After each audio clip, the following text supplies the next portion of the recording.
Yes, to some people in this town, 7 o'clock Thursday night in an ordinary week, every week is mighty important.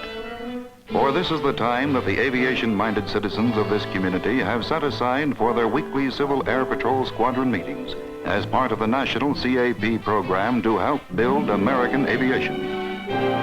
Key element in this program is the training of American youth, boys and girls between the ages of 15 and 17, future citizens of the air age.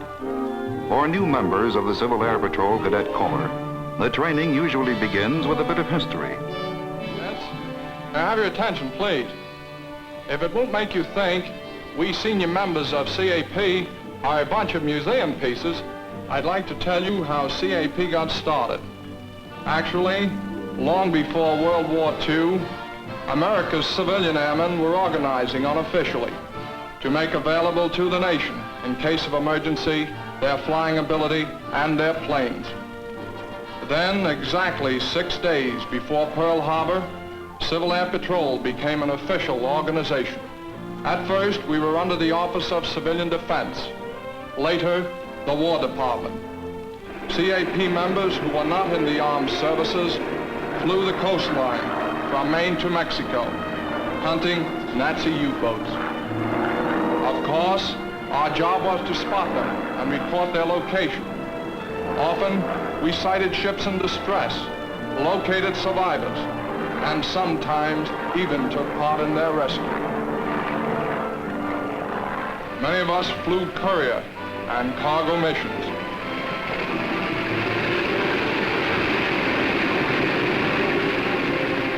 All in all, the CAP turned in a pretty impressive war record.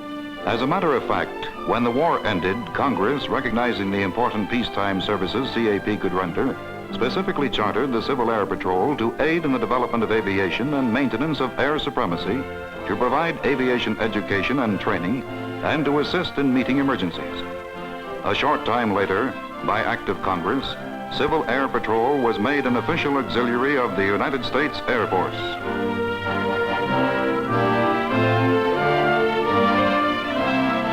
To assist in every way possible in the organization and administration of Civil Air Patrol, Air Force officers are specifically assigned to each of the 52 CAP wings. The United States Air Force provides some equipment, aircraft, oil, and gasoline for carrying out specific missions. It also provides the training aids for the CAP education program. Actual instruction is carried out by senior members of Civil Air Patrol, busy civilians of varied occupations and professions, air-minded citizens filled with enough aeronautical know-how to class them as experts in many phases of aviation. These senior CAP members gladly and voluntarily contribute their time, their energy, and their knowledge, so that youthful CAP cadet students will learn all about aviation and enjoy every minute of it.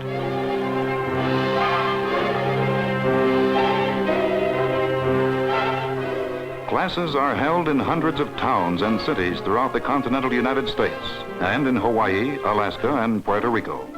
They meet in schools, armories, airport hangars, whatever place is available and convenient. Many schools, in adding aviation instruction to their curricula, have incorporated the CAP cadet training course into their regular schedules as a credit subject. They use the same basic CAP study manual as do the extracurricular volunteer classes. To capture youthful interest in the importance of aviation to 20th century society, cadets are shown how the airplane serves the community, the nation, and the world. We get right down to brass tacks, because the important thing is that we learn to really know airplanes. And we do exactly that. We learn the parts of every airplane by name and shape. Of course, there are always some cadets who think they know all the answers. The empennage, or tail assembly, includes a horizontal stabilizer to prevent nose pitching, elevators to control the angle of attack, the vertical... I guess she's got a right to her opinion. Anyway, we all learn a lot. Often new senior members of Civil Air Patrol sit in on our courses. Our veterans come to brush up a bit. Oh, we really dig into this deal pretty solid. We take up such subjects as the mathematics of aviation, the physics and engineering of flight, the science of meteorology, and the new airman's geography. Whenever possible, our instructors use what they call training aids. Make things a lot more interesting than just learning from the book. For example, we have engines that are cut away so we can look inside and watch to see exactly how they work. And if we still don't understand something, we can ask questions and get the right answers then and there. We also have working models of many other airplane mechanisms. Of course, every squadron doesn't have all this equipment, but all of us have enough training aids to make the course really exciting. No, we don't get actual flight instruction, but each of us gets a crack at working a link trainer. That's sort of a make-believe airplane that all the regular pilots use to check on how well they fly. We all get a chance to practice handling the controls.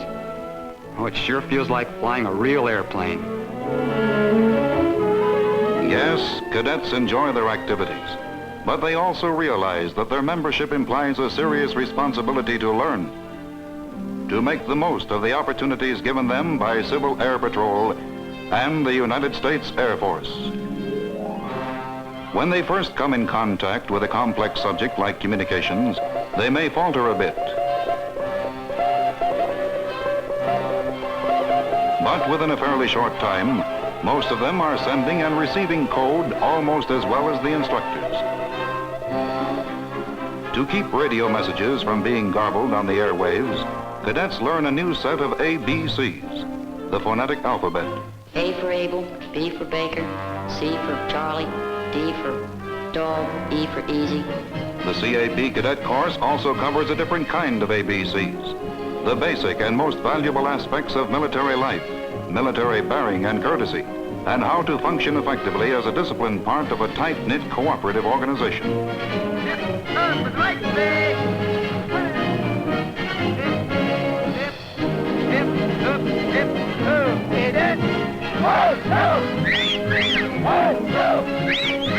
I gotta get a New Orleans. Oh, she gotta get a big. 1, 2, 3, 4. 1, 2, 3,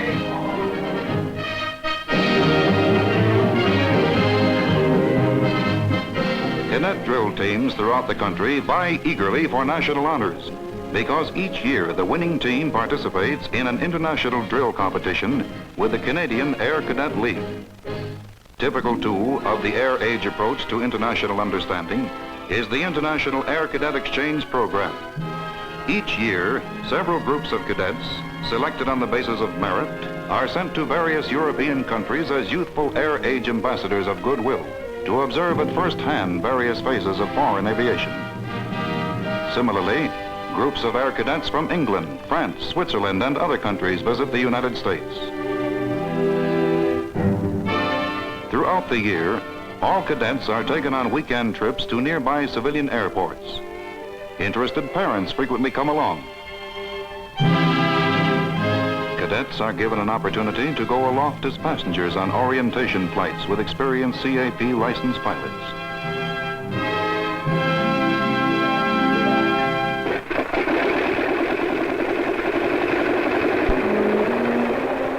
Most planes used are privately owned by CAP members. Cadets study in action the fundamentals of air traffic control, the theory of which they learn in class. They see and hear how modern traffic control methods safely direct the landing and takeoff of numerous planes and keep strict control of the traffic pattern. Similarly, at the weather station, cadets see applied in practice the meteorological principles they previously covered in class. At every step of the course, theory and practice are blended to make for effective instruction and experience. Every summer brings another annual highlight of the cadet program, a 2-week summer encampment at various Air Force bases throughout the country. Every cadet participates in this required activity, which supplements their year-round training with intensive practical experience. Cadets live in military quarters and observe strict military discipline. This goes for us girls, too. We live in the same type of barracks, and our course of instruction covers just about the same ground. We cadets see for ourselves how a United States Air Force base operates. We observe, and sometimes we even do some work in the base repair and maintenance shop. Expert Air Force personnel take time out to instruct us in various phases of aviation in which each base specializes. You can be sure we don't miss a trick, because we want to learn everything we can. And everything is just what we get, even learning how the Air Force would handle a serious crash.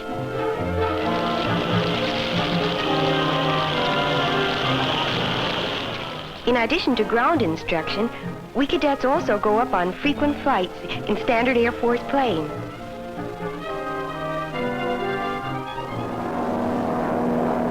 Up in the air, some of the cadets take turns sitting in the co-pilot's seat.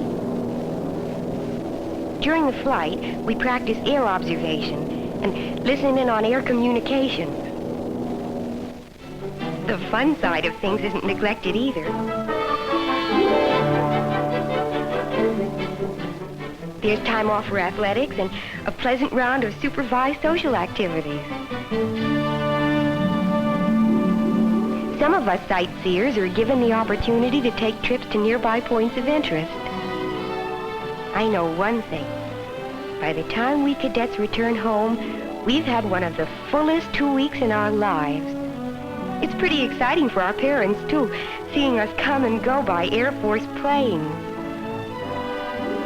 To many parents, bidding welcome home to their cadet sons and daughters is not a new experience.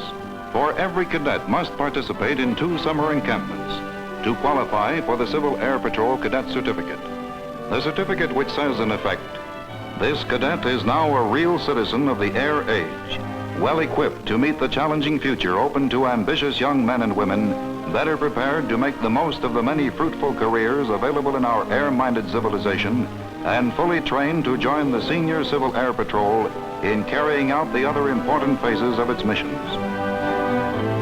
In many areas, CAP is cooperating with forestry officials by flying special patrols over valuable timber tracts. From the air, an untended fire can be quickly spotted and reported to the nearest Forest Service headquarters. And when disaster strikes, when fires, blizzards, or floods threaten whole areas, Civil Air Patrol is ready to go into action at a moment's notice.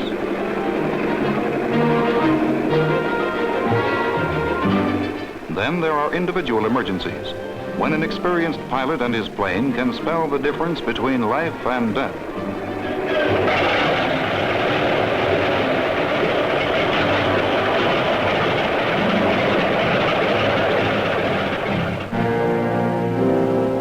Of particular importance in such emergencies is the CAP National Radio Network, linking over 6,000 stations operating on 17 wavelengths in continental United States, Alaska, Hawaii, and Puerto Rico. So comprehensive is this CAP network, manned by more than 20,000 volunteers, that it practically guarantees national communications even if all other channels were cut off. Many a successful rescue mission can be credited to CAP operators who kept communication lines open when disaster struck. Stations are located practically everywhere.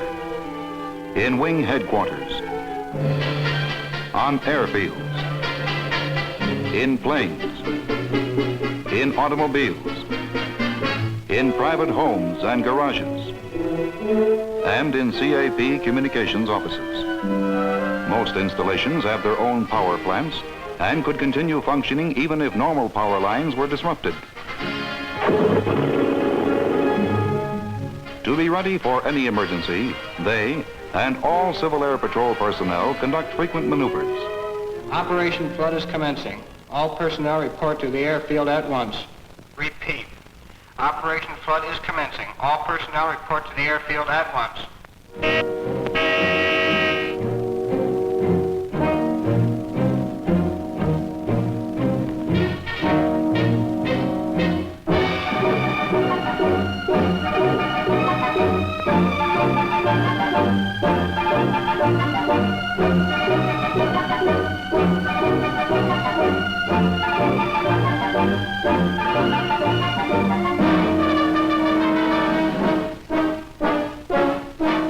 the airfield, plans are in the making. Sections of the maneuver area, presumed to be flooded, are marked off to be patrolled by planes available, and personnel at the plotting board prepare to keep track of every phase of the operation.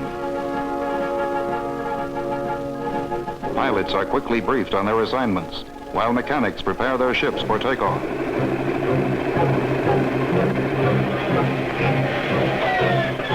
Some planes carry food or medicine to be dropped to areas presumed to be inaccessible except by plane.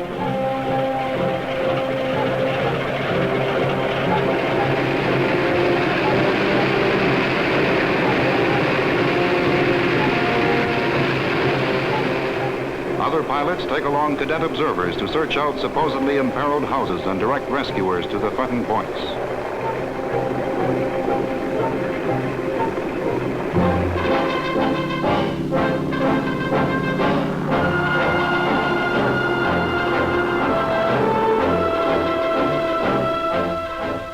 Cadets and seniors are assigned to ground patrol on bridges and high points. They practice spotting impending danger while there is still time for rescue.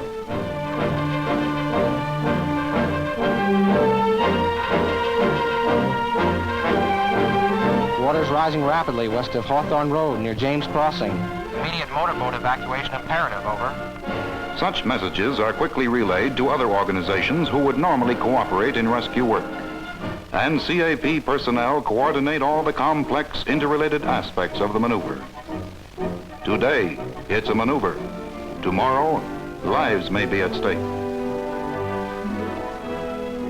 And today's cadets will be the senior men and women of tomorrow's Civil Air Patrol, teaching new cadets the aviation techniques that will enable them to join in rendering service whenever and wherever their community and country require it.